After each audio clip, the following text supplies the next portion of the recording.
Next community સબ્જેક્ટની અંદર જોશું the care of the teeth. Dental care, or the broadly speaking, oral hygiene is an important aspect of the personal health of the individual.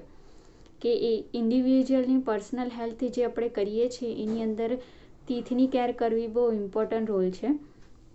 Good oral hygiene implies the sound of the teeth and healthy gums with the healthy surrounding tissue. Okay, જો આપણે ટીથની care કરશું તો એના surrounding tissue છે એ અને જે ગમ છે જેના સાથે દાંત જોડાયેલા છે તો એ પણ ક્લીન રહેશે. The physical act of chewing food promote the saliva and gastric secretion and help in the digestion. Okay, આપણે જ્યારે ચાવીએ છીએ ત્યારે ફૂડની અંદર સિક્રેશન થાય છે અને સલાઈવા ભળે છે જેના કારણે ફૂડ જે છે તે ઇઝીલી ડાયજેસ્ટ થાય. The care of teeth comprise the following measures. કે શું કરવાનું હોય છે તો ફર્સ્ટ છે tooth brushing. Teeth should be clean at least twice a day, કે 2 ટાઈમ કરવાનું એ આપણને ખબર જ છે, સવારે રાત્રે સૂતા પહેલાં. Use of the fluorides. Whatever drinking water contains less than 0.5 mg of the fluorides per liter. Excessive dental caries has been observed. The optimum level of the fluorides drinking water between 0.5 to 0.8 mg per liter. Okay, કે drinking વોટરની અંદર આ 0.5 mg ઉમેરીને આપણે પીવાનું, જેના કારણે શું થાય છે કે આપણા દાંત જે છે તે ક્લીન રહે છે. થર્ડ નંબર છે રેગ્યુલર ડેન્ટલ ચેકઅપ. કે dental checkup twice a year is recommended for the early diagnosis and treatment of the dental alignment. કે વર્ષની અંદર 2 વાર આપણે ચેકઅપ કરાવવું જોઈએ જેથી કરીને કોઈ બી ડાયગ્નોસિસ હોય તો આપણે એનું અર્લી ટ્રીટમેન્ટ ચાલુ કરી શકીએ. Diet. The relationship between diet and dental disease is well known. In the civilise communities dental disease are on the increase. Okay, કે અમુક એરિયામાં ડેન્ટલ ડિસીઝ જે છે તે બહુ વધતા જાય છે, એટલે ડાયટનું અને ડેન્ટલનું રિલેશન જે છે તે બધાને ખબર જ છે.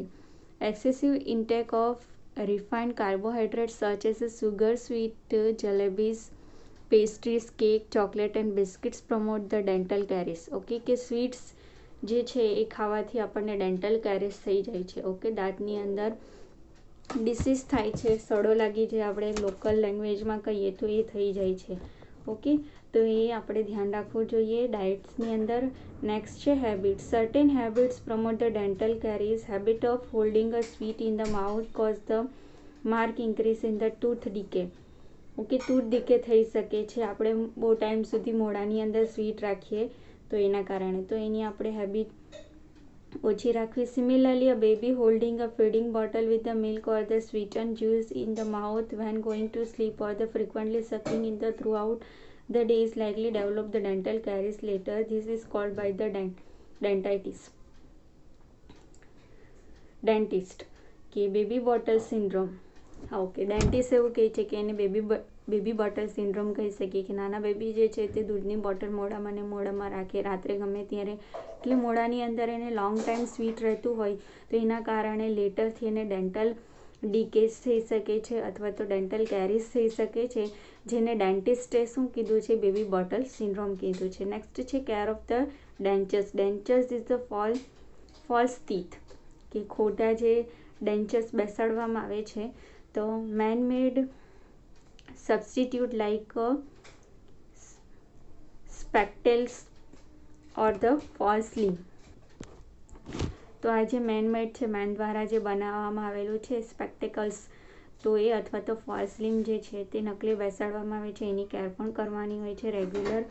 All the dentures must be remove at the night because they can act at the incubators of the bacteria. Okay, રાત્રે જે છે તે નકલી ડેન્ચર્સ જે છે તેને કાઢી નાખવાના હોય છે બીકોઝ કે એનાથી બેક્ટેરિયલ ઇન્ફેક્શન જલ્દીથી લાગી શકે છે. નેક્સ્ટ છે care of I.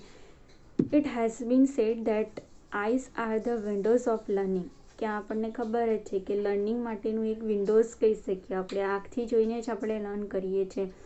Good eyesight is therefore essential for the proper development of the faculties of individual. Okay, proper development એનાથી થાય છે.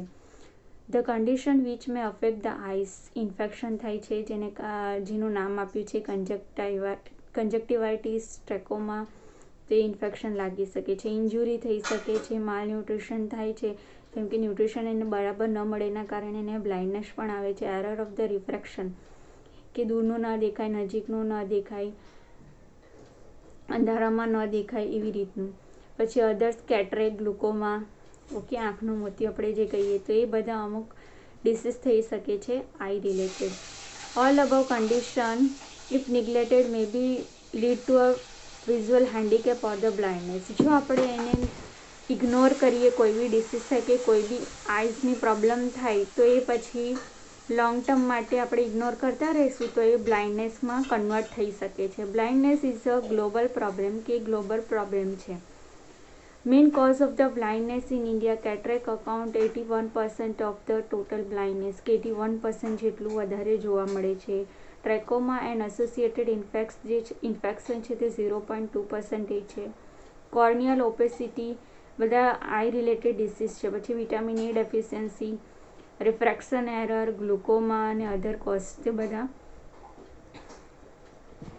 આ બધા જો ડિસીઝ છે આઈ રિલેટેડ, જો આપણે એને ઇગ્નોર કરશું, આપણે એની ટ્રીટમેન્ટ બરાબર નહીં કરશું, તો એ જે છે તે શામાં કન્વર્ટ થઈ જશે? બ્લાઇન્ડનેસની અંદર. સો આપણે કેર બરાબર કરવી જોઈએ. The care of I, prevention and control of the infection. પહેલાં તો આપણને ઇન્ફેક્શન ન થાય એનું આપણે પ્રિવેન્ટ કરવાનું, ઓકે, અને જો થઈ જાય તો એના પર કંટ્રોલ કરવાનું.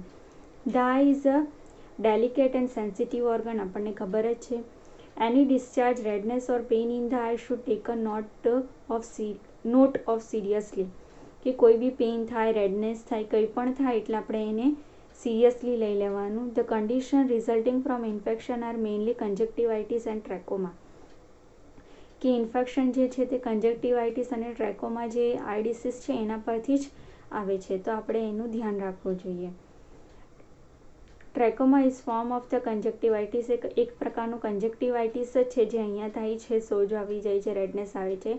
Is cause by the virus, કે વાયરસને કારણે થાય છે. It is spread through the use of infected cloth, handkerchief, towel, કે પછી ફ્લાઇસ, કે કોઈ બી આમ કોઈ પણ વસ્તુ છે, રૂમાલ છે, કે પછી એના કપડાં હોય તો ઇન્ફેક્ટેડવાળા હોય ને આપણે એ યુઝ કરીએ ને આપણા અંદર એ વાયરસ જાય છે, જેને કારણે આ થાય છે. અર્લી ડાયગ્નોસિસ અને ટ્રીટમેન્ટ કરાવવું જોઈએ, જેનું પછી હેલ્થ એજ્યુકેશન આપવું જોઈએ કે આપણે કેવી રીતે બચવાનું, અને જો થઈ જાય તો આપણે શું પ્રિકોશન્સ લેવાના, તો એ સમજાવવું જોઈએ. નેક્સ્ટ છે injury. The eye is expose to injuries while at work or the play, કે આપણે રમતા હોઈએ ત્યારે, પછી કંઈ વર્ક એવું કરતા હોય ઇન્ડસ્ટ્રીની અંદર, કે કોઈ પણ વર્ક કે જે આંખમાં લાગી શકે છે, તો એનાથી આપણે પ્રિવેન્શન લેવાનું. Accident just do not happen, okay, કે ગમે ત્યારે થઈ શકે છે. They are result of the negligence.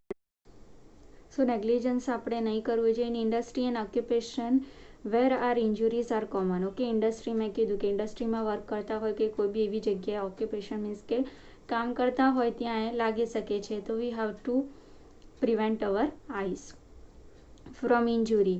Next છે small particles of the charcoal, sand, splinters etcetera which fall into the eye also cause considerable discomfort, okay, કે કંઈ પણ એવા પાર્ટિકલ્સ હોય છે, કોલસો હોય છે, રેતી હોય છે, ધૂળ હોય છે, ડસ્ટ હોય છે, કંઈ પણ આપણા આઈઝની અંદર જાય તો એ પછી આપણને પ્રોબ્લેમ કરે છે, તો તેનાથી આપણે ધ્યાન રાખવું. Eye strain, reading must be done in a good light in order to avoid the eye strain, okay, કે આંખ ખેંચાઈ આપણે એવું કહીએ ને, તો આપણે જ્યારે બી રીડિંગ કરીએ છીએ તો ગુડ લાઇટ સોર્સ હોય ત્યાં જ આપણે રીડિંગ કરવું જોઈએ, જેના કારણે આપણા આંખ ઉપર સ્ટ્રેન ન થાય. The light coming from left and the behind, કે લેફ્ટ સાઈડથી અને બિહાઇન્ડ પાછળથી આવતી હોય તે ધ્યાન રાખવું. Hold the book about the foot and half away from the eyes, okay, કે આમ ઊંચું રાખવું જોઈએ અને થોડુંક દૂર રાખવી જોઈએ બુકને. At the angle of 45 to 70, okay, 45 ડિગ્રીથી 70 ડિગ્રી જેટલું આપણે રાખવું જોઈએ અને પછી રીડિંગ કરવું જોઈએ, જેથી કારણે આપણે આઈ સ્ટ્રેનથી બચી શકીએ. નેક્સ્ટ છે good diet. Some eye disease are due to the malnutrition deficiency of the vitamin A in the diets leads to the xeroxis, dryness of the conjunctiva, softening of the cornea, night blindness, okay, કે આપણા ડાયટમાં nutrition બરાબર ન હોય, for example vitamin A બરાબર નથી, એના કારણે આપણે આઈના ઘણા બધા ડિસીઝ થઈ શકે છે અને it leads to the blindness. તો protective food such as a green leafy vegetable, કે આપણે ગ્રીન લીફી વેજીટેબલ્સ ખાવા જોઈએ, ફ્રૂટ લેવું જોઈએ, મિલ્ક લેવું જોઈએ, બટર લેવું જોઈએ, ઓકે, જેમાંથી વિટામિન એ મળે એ આપણે ફૂડ્સ લેવા જોઈએ. નેક્સ્ટ છે ક્રોસ આઈ વિશે આપ્યું છે. If there is a cross I, qualified I specialise should be consulted, કે આપણી આઈ જે છે ક્રોસમાં હોય, કોઈની એક હોય, કોઈની બંને હોય, તો આપણે સારા ડૉક્ટરને બતાવવું જોઈએ. The defect can be rectified by use of the glasses or the eye exercise or the both, okay, કે એવા ચશ્મા પહેરીને કે પછી એક્સરસાઇઝ કરીને આપણે એ પ્રોબ્લેમને દૂર પણ કરી શકીએ છીએ. In some cases an operation may be necessary, કે કોઈક એવા કેસ હોય જેમાં ઓપરેશન કરવાની જરૂર પડે તો આપણે ઓપરેશન કરાવી દેવું જોઈએ. Regular checkup. Sign of eye disease such as a watery discharge, collection of the pus, soreness of the eyes or the lids, તો એવા ટાઈમે આપણે રેગ્યુલર ચેકઅપ કરાવવું જોઈએ. Swelling of eye lids, blur vision, spot before eye, headache, eye fatigue, આ બધું જો થતું હોય સિમ્ટમ્સ આપણને જોવા મળે, આંખમાં સોજો આવવો, રેડનેસ, કન્ટિન્યુ પાણી પડવું, પસ કલેક્શન થઈ જવું, વારે વારે આઈ ઇન્ફેક્શન થવું, હેડેક થવું, માથું દુખવું, તો ત્યારે આપણે રેગ્યુલર ચેકઅપ કરાવવાનું, જેના કારણે આપણે અર્લી ડિટેક્શન કરી શકીએ અને એનું ટ્રીટમેન્ટ કરી શકીએ. આમાં કીધું છે કે mention must be made for error of refraction as per person age he become more and more long sighted.